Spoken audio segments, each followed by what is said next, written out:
Let us hear the conclusion of the whole matter. Fear God, keep His commandments, for this is the whole duty of man. Amen. It's been Yehuda, man.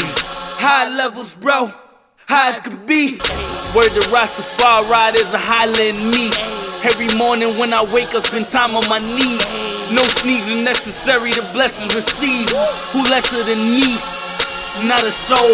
We all got it and passed on it like common codes. I got tired of blowing it like a snotty nose. When will he return? Nobody knows. So I plant my seeds daily and water the field. There's a lot of people out here ignoring he real. Putting money before him wasn't part of the deal. So I was being popular for a part of his meal. Feed me, Ezekiel, no Elliot. Heaven sent in the world full of these Hellenists. These Greek lovers, these genociders, these terrorists. The book's burning, give us another Exodus. I wanna see my people prosper. You know, we have ones that's a Rastafari, live in the city, Kingston City, Manhattan, Yeah. like you know. We live amongst our universal brothers and sisters, and Rastafari is for each and every one. So it's not this weird thing where you have to live in the forest, no. But you have ones that live in the forest and they hold an order for the ones like I who can come in now and hold our meds and come to these places and remove ourselves from that type of way and still come find our brothers in the midst of the jungle as well as in the city. Exactly. So it's a brotherhood throughout universe. Yeah, iPhones included, cameras included, cars included, planes, everything, man. palace, Yes, man.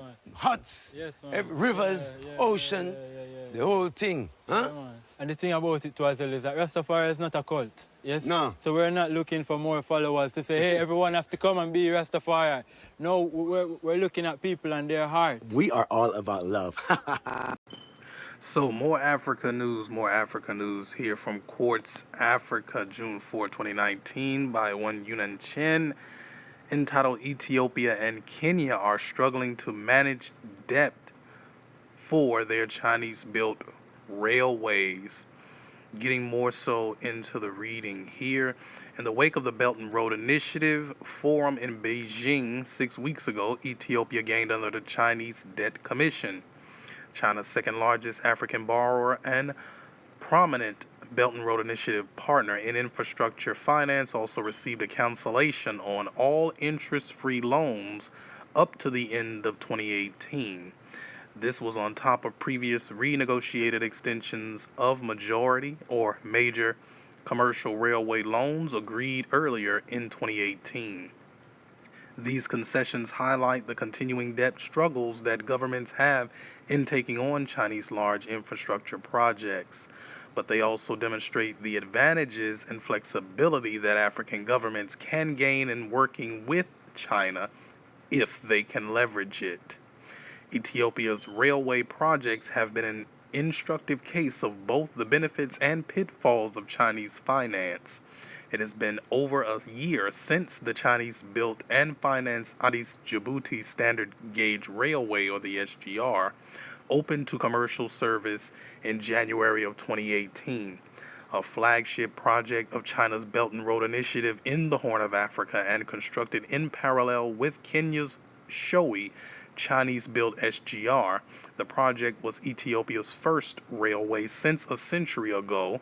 Another urban railway project, the Addis Light Rail Transit, or the LRT, was completed earlier in 2015, as well as being the first fully electrified line in Africa.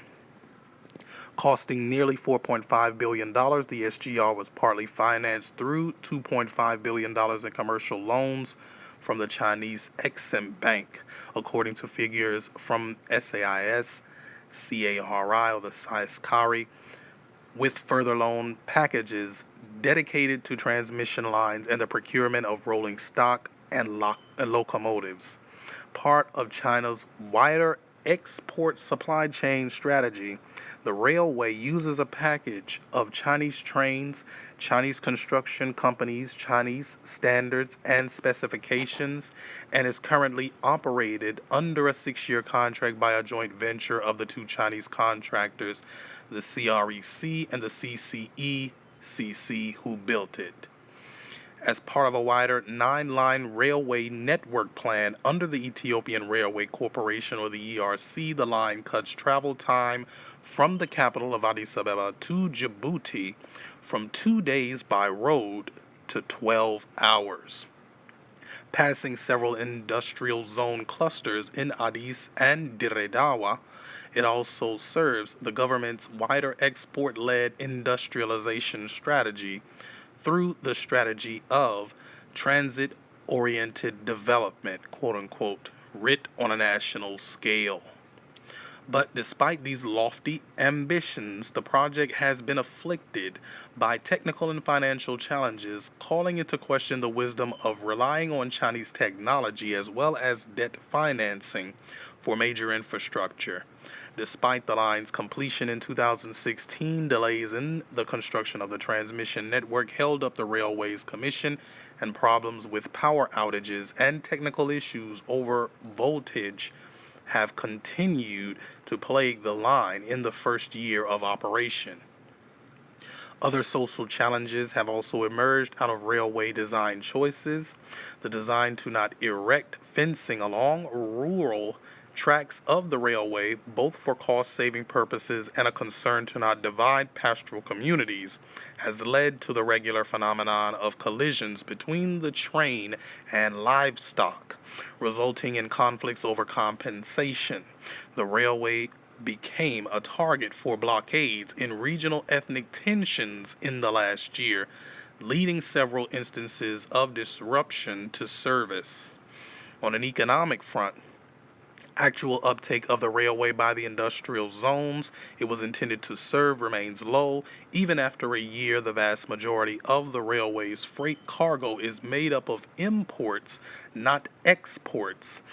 Integration with export and industrial zones is low, as the main truck line does not connect to individual industrial zones, creating significant last mile shipping and logistics for firms, particularly at port connections. Most exporters continue to use road transport despite the higher time and financial costs due to its greater flexibility and reliability compared to the train's twice daily schedule. This is a major problem for the railway's economic prospects. Few passenger-based rail systems in the world are profitable. In developing countries, most railways connect to mines, one of the few bulk goods that can generate returns for such capital-intensive transport. China also bears these costs. State insurer Sinosure publicly commented on $1 billion in losses written off for the project, and Exim Bank has halted previously discussed funding for the country's second line, the section from Yefdeyah to Mekelle, through contracted to another Chinese SOE, the CCC. Ethiopia faces little prospect of further loan finance from China until the first railway can show demonstrable success. Further financial challenges afflict the project, along with Ethiopia's growing debt burden. A long-term foreign exchange shortage, worsened by poor export performance, has challenged Ethiopia's ability to repay many of the loans that financed these projects. Repayments on the principal for the Chinese railway loan began in 2017, before the line was even operational. As of the beginning of 2019, the ERC was not only behind in its loan repayments to China, but also unable to front the remainder of the management fees for the Chinese companies operating the railway. In late 2018, Ethiopia negotiated with Beijing to restructure the Exim Bank loan terms, extending the repayment period from 15 to 30 years. China's railway loan concessions to Ethiopian government officials, as well as the government itself, also contrast to the other debt-financed railway project the government is constructing. Under Turkish contractor Yapı Merkezi, Ethiopia's second railway line from Awash to Lidj is still under construction, financed by a consortium of mostly European lenders, including Turkish Exim Bank, and led by Credit Suisse. Despite its delayed Chinese debt repayments, Ethiopia has reportedly never missed a payment to its European creditors, where the penalties to future access to credit are harder. In this, China's debt and strategically tied pocketbook has been a big advantage, allowing Ethiopia to juggle its external obligations and leverage Chinese flexibility where it can. Ethiopia's renegotiation and rollover of debt indicates that the Belt and Road Initiative project is unlikely to have a Han Botata as Chinese takeover.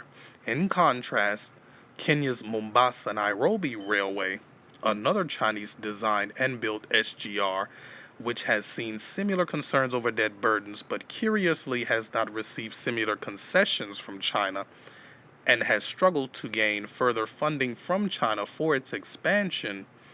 Longer-term challenges remain in the national railway's development and success. Financial concessions buy Ethiopia more time, but the government still faces an ongoing challenge of capacity building for the eventual handover of railway operations to Ethiopian ownership. China has supported through training exchanges in the form of student exchanges and in the construction of a new railway academy dedicated to vocational staff training. And the case of the light rail transit shows some early success. After 3 years, daily operation has been entirely localized by Ethiopian staff. However, the Addis Djibouti SGR has seen more missed opportunities. The very fact that operations and maintenance were awarded to construction contractors with no actual railway operations experience is indicative of the failure to or of adequate capacity building during construction. The government, too, has learned from this, pressuring Turkish contractors Yapı Merkezi in the Awash Lidj rail project much harder on capacity building for ERC engineers and construction staff. Under Ethiopian Premier Abiy Ahmed, the Horn of Africa country is also learning and adapting in other ways in managing its external partners, increasingly looking to encourage private sector finance and public-private partnerships to finance future railway developments. Outside of railway, though, China remains a viable partner. The recent signing of a new power project still demonstrates the considerable sway that China holds as a financier where other international sources of credit remain scarce. But both sides have been burned, while the strategic discourse of the Belt and Road Initiative mean that the SGR will not be abandoned. Both lender and borrower now show greater caution in the infrastructure they pour money into. Put my right hand in Jesus, fly like an eagle, fight with these demons, shine light on my people, shine light on my people, shine light on my people, shine light on my people, shine light on my people, shine light on my people, on my people, on my people, on my people.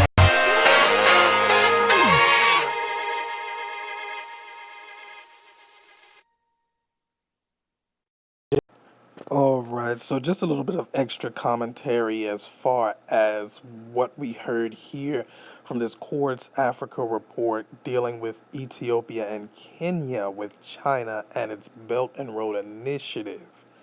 So specifically, I've spoken on this matter and other matters such as this quite quaintly, and again, more so behind the scenes with other certain ones. Of course, they know if they're listening here about some of those conversations that we have had with this great rise of China, juxtaposed to many Western powers, especially the United States in this specific time. Now, with Africa being such a strategic place on an international scale, and again, juxtaposed from east to west within these the confines, or at least playing sort of this middle ground, this strategically neutral era to these two powers in a sense, or at least all of the proximities and such. That really puts Africa in a very peculiar position. And again, it's seemingly now, as time continues to pass, certain projects seem to have been, of course, announced and inaugurated. Certain things, nooks, crannies, caveats, and crevices here and there start to pop up.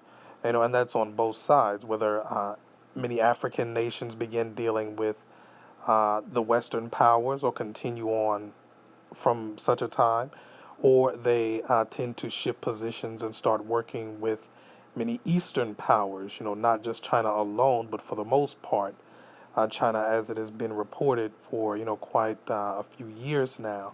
Ones are starting to actually recognize all of the verifiable differences between dealing with both sides, and also, weighing and balancing a lot of those extensive differences, and kind of putting them in the balance so that they can again assess the best way for them forward. And we mentioned so many times before, as we said before to many ones here behind the scenes, this is quite the bit of a time for many African nations now, if they actually make calculated and strategic decisions from this moment henceforth, because now, as these juxtaposed two great quote-unquote superpowers from east to west are now seemingly gaining a bit of not only recognition of their weaknesses and strengths juxtaposed to each other, China seems to be sitting at the helm, as many ones have quoted before, the last frontier here on this planet. So this, again, has to sit on many leaders of many African nations' minds, and it should be taken extremely seriously at this moment, because this will determine probably not only the next couple of decades, but the next couple of generations in how African nations will develop from this said time that we are living in at this very moment.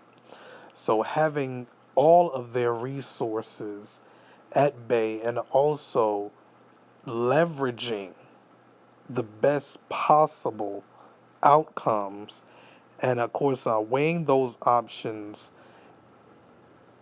in any way that they can to make sure that their governments, their people, and their nations, so on and so forth, come out with the best possible outcomes as they can physically and mentally, also financially put together.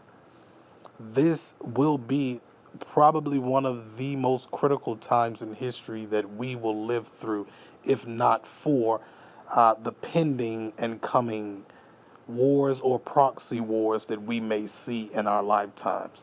So this is, quite a critical mass that we have come to, and I find it very interesting now that many African nations, though this Quartz Africa report singles out Ethiopia and Kenya specifically, saying that they are struggling to pay many of the debt obligations to China, you also see that China is having many complications in completing many projects as well, and presenting the best products for many of their said debtors at this point.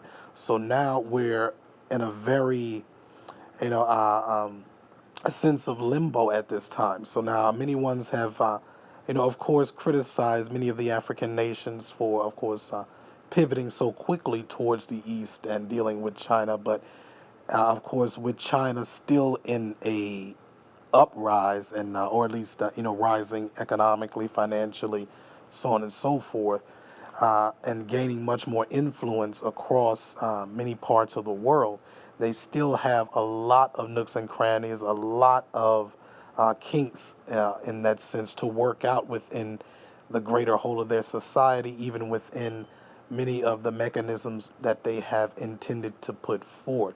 So this will not be such an easy cakewalk as ones have thought. And again, this is a critical time for Africa to be very strategic and very calculated in many of the projects, many of the proposals, and any other given agenda that they intend to set forth here from this moment looking forward. So hopefully ones will take this in critical mass. We won't get too deep into much of this report that we have heard here. But again, very interesting developments that we see here on the horizon. And we are sure to see many more, across many more of the 54 African nations, especially dealing with China at this time juxtaposed to many other Western powers. Our beta testing site is now up for your perusal. There will be products added on a daily basis, so those looking to support our platform here on Anchor FM, as well as our many other platforms, feel free to support Rastafari on the Brink by visiting gashanator.onuniverse.com.